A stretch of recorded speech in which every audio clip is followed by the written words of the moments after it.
All right, what's up, tribe? So here we are back again. This is day 4 of our resistance band training this week. We're using mini Versa loops.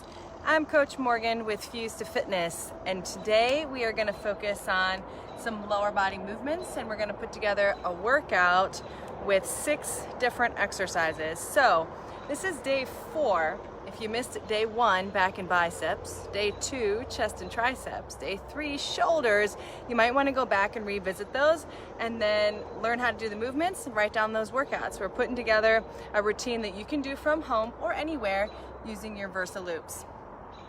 So let's get right into it. When we're working with our lower body, these bands can be a little bit tricky depending on how wide they are. My bands are about 1.5 inches to 2 inches wide, and they are like a silicone, so they can kind of roll up on you when you put them around your legs. So our first move, classic squat. I'm going to get the resistance band around my thighs, and I'm going to do my best to keep the band flat. So I'm going to just open the band, and I want it to be just a couple inches above my knee. Make sure you can see that. So here's where the term resistance comes into play. So you want to resist the band, okay? So as the band is on my legs, it's gonna be squeezing inward, trying to close that resistance. I have got to externally rotate through the legs by engaging the glutes and the hips. That's gonna put the pressure outward on the band. You never want your knees buckling in like this against the resistance.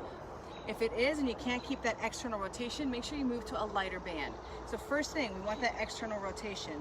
For a basic squat, I'm going to start with my feet just outside the hips. Chest stays tall, core tucked in and tight. I'm going to sit my hips back and then down, constantly keeping the external pressure on the band. So you don't want the band squeezing your legs in and out as you move. You want it to stay steady out as you put that pressure on. This is really going to help you bring awareness to engaging your glutes, your side, your hips, and your core throughout the entire movement. Okay? So we want to push the hips back, then sit down, keeping the external pressure on the band.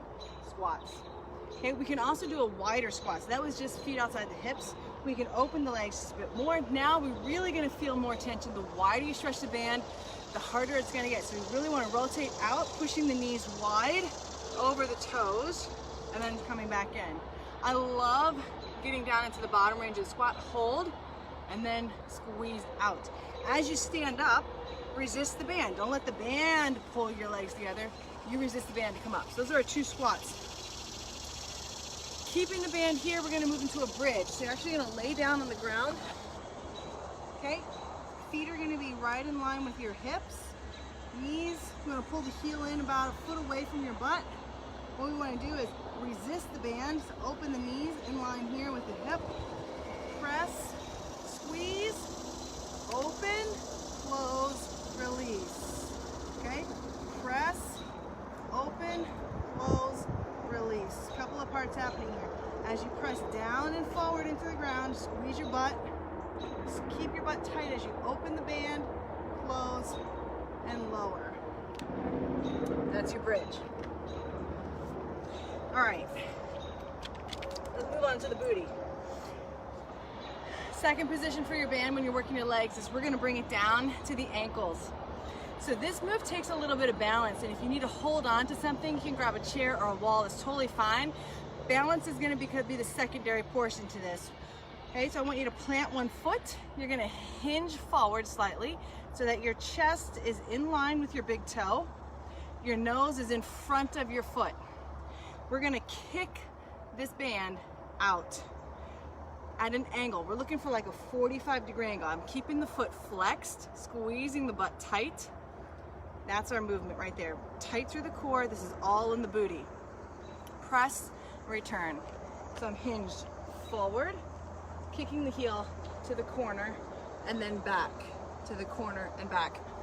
You want to watch that kicking leg stays super straight. You don't want the knee bent. You're not trying to kick your foot. It's not a donkey kick, right? So you don't want this happening. You want a long straight leg, press back, pull in, press and pull. That'll be the move. All right, let's get into a deadlift with your bands. Woo! What you want to do with the deadlift, loop the band around your shoe, grab it, stand up. Feet planted underneath the hips, you're going to stand tall. You can keep both feet on the ground and hinge and stand. Remember, a deadlift is all about the hips staying at the same level. They're not dropping down like they would in a squat. So it's a press back and a pull up. That's our first option. The second option is to go ahead and take that leg off the ground, the second leg off the ground, and make this a single leg deadlift and up. Use good control as you lift. Back toe can touch the ground or be a little kickstand if you need it. But what we're looking for is for a really strong hinge and press. You're gonna really feel this here in the hamstring and in the glutes as you stand up. Keep your leg, your hand close to your leg. Okay, and up. If this is throwing off your balance, keep that back toe on the ground as you hinge. Okay. Last movement for you. This is a killer. A lying leg curl. Again, we're going to target those hamstrings. What I want you to do is take the band and loop it around both shoes so that the band is across the arch of your foot. I should have brought a towel out here. Gross. I'm going to lay on the parking lot, but lying on the ground. Ugh. Okay. Keep the feet flexed. One foot needs to dig hard into the floor. The other one is going to flex here, pulling back and release. Okay? You can point or flex your foot, whichever one feels better, but the opposite foot needs to press into the ground to resist lifting. You're going to feel all that tension in your hamstring. Okay. All right, guys, those are our 6 movements, and here, grab your pen and paper, is your workout for today. Woo! Here's your workout for today. So with our legs, we're gonna do 3 sets of 15 to 20 repetitions on each of those movements. You're gonna start with your standard squat, then you're gonna move into that single leg deadlift, and you're gonna do the reps on each side. Move into your sumo squat, the wide squat, take it to the bridge.